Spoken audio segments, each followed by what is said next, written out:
McFarlane here from StartAJuiceBar.com, your trusted resource for all things juice bar oriented. Today, I wanted to do a video about my story. Some of you have asked kind of what my history is, how did I end up doing what I'm doing, and in general, I think it's important to share my history and how I've gotten to where I am in my life, because it might give you a little bit of confidence and you might be able to relate to my journey in some ways that might inspire you to say, you know, if I can do it, you can do it as well. So originally I was born in Florida, and I was there for the first phase of my life. I was there until I was about 14 years old.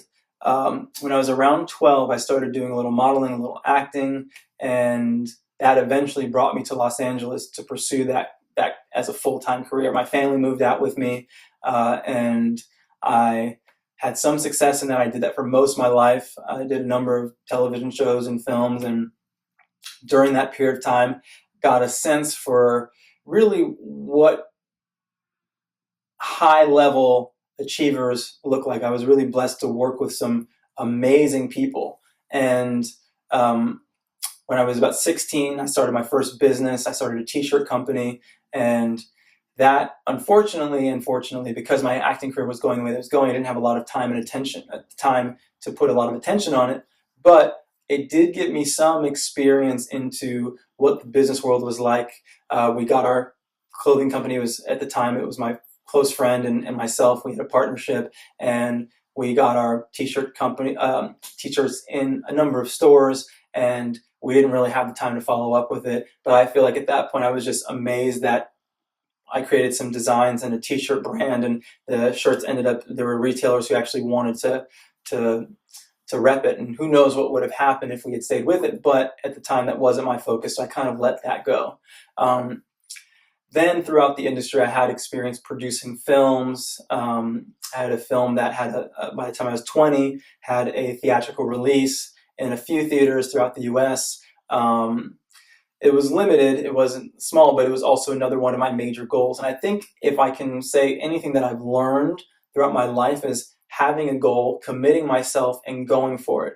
And I, in a lot of ways too, kind of going to the history of my education, you know, I stopped, because I was acting so much, I stopped going to school formally when I was in middle school, and I started doing something called independent study, where I would see a teacher once a week and he would give me some work, and then I would go and do it. And because I just moved to LA, I didn't really have a lot of friends, so I'd spent a lot of time doing schoolwork. So I just wanted to be done with school. I really was never hugely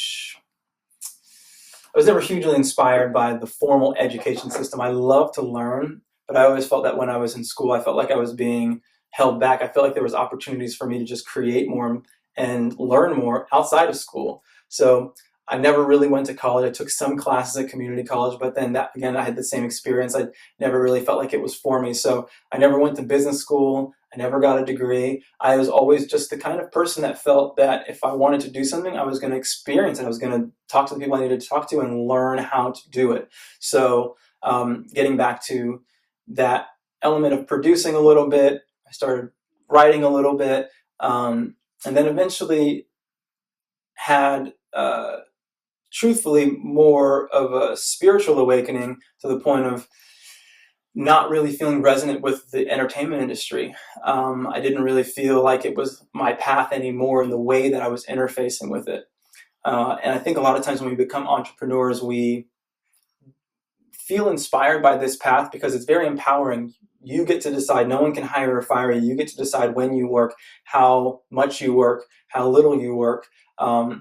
And I feel like we all, at the end of the day, want to be as in control as possible of our own destinies. So after I transitioned out of that, I had previously really gotten into health, became a vegetarian vegan by the time I was about 20 years old, and just loved that conversation, loved the experience of learning more about my health in ways that didn't seem as conventional, that seemed kind of counterculture.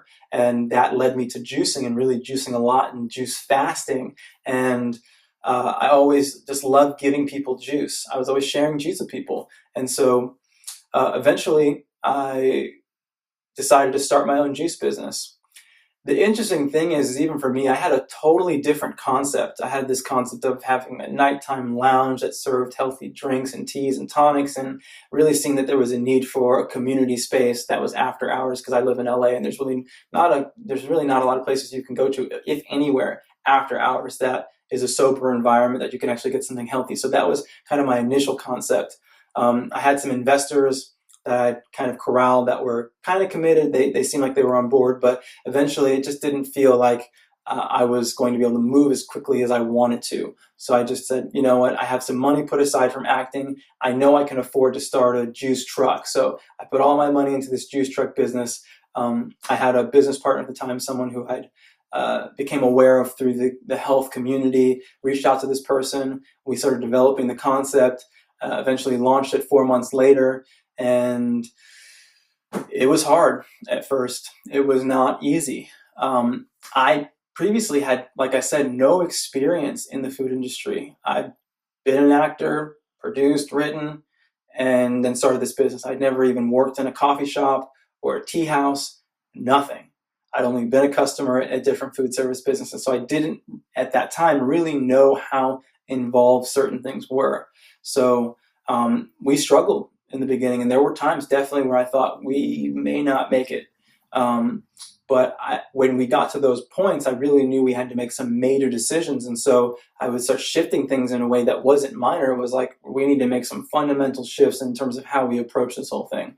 Eventually, we found a really great location to park the truck consistently. That started to generate some momentum. People really liked it, and we were there for about a year and a half. But during that time, I really also learned that having a truck had its own limitations. I just did recently another video, if you haven't seen it, just on different business models where I get more into the kind of business model, the pros and cons of each business. So I won't dive too much into it now, but I'll just say that I really was not aware of how even us being successful, the limitations on that. We would run out of produce every day. A lot of times, not every day, but a lot of times, and even then it was like, we can only make so much money. And then the truck would break down, this thing would happen, that thing would happen. It was pretty hard to manage.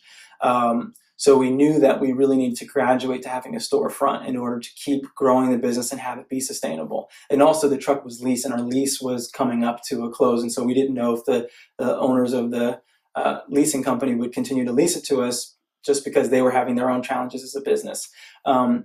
So we eventually had a store, opened the store, same thing. It took time to build momentum. People had to get in the routine of knowing that we were there. We had to do some marketing. We had to really make sure that we refined our service, refined our menu. And we also had times where I wasn't sure we were going to make it.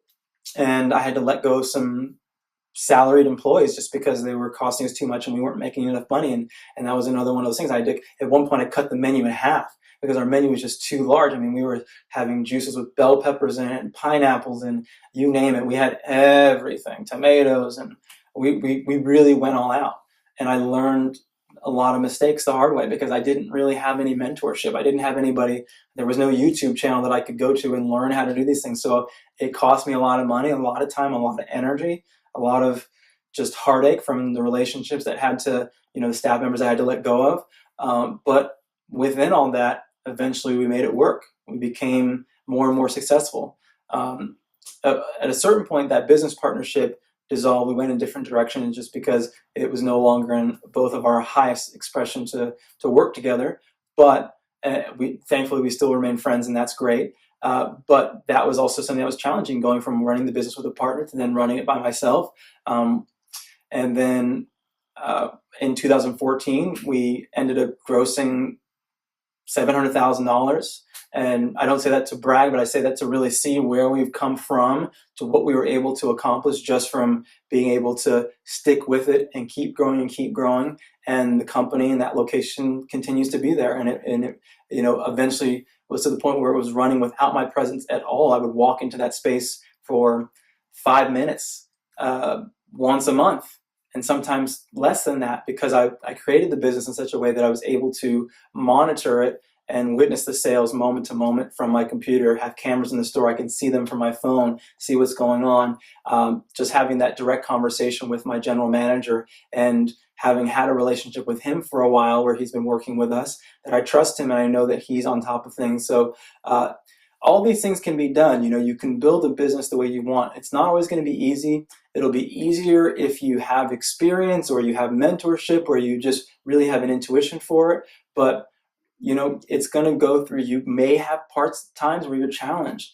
And I'm grateful to say that I stand here today, having survived all of it and also thriving through it. And yeah, I hope that I can be a support to you in any way, maybe just through these videos, or if you feel called to reach out and just having you manifest this dream. For me, I'm now in a new phase where I'm really focused on doing this kind of work and starting other kinds of businesses because I'm just an entrepreneur through and through, and I've learned so much about business through this process, which has almost been half a decade now, that I've been really in this business and this industry, and really want to apply all the things I've learned to different business models, different industries, and I love doing this kind of work. So I will very likely soon create another channel that's outside of just the juice industry, but just about business and entrepreneurialism in general, because I do know that people who have a inspiration for the juice industry,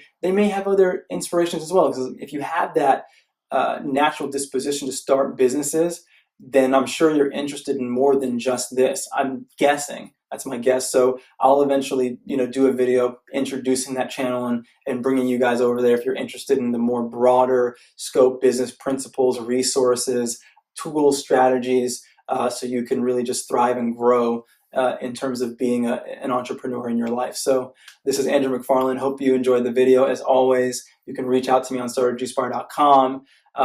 You can comment below if you have any comments or questions or requests for videos. If you like the video, like the video. If you want to share it, feel free to share it. And if you haven't subscribed to the channel yet, please do. And I will see you all very soon. Bye.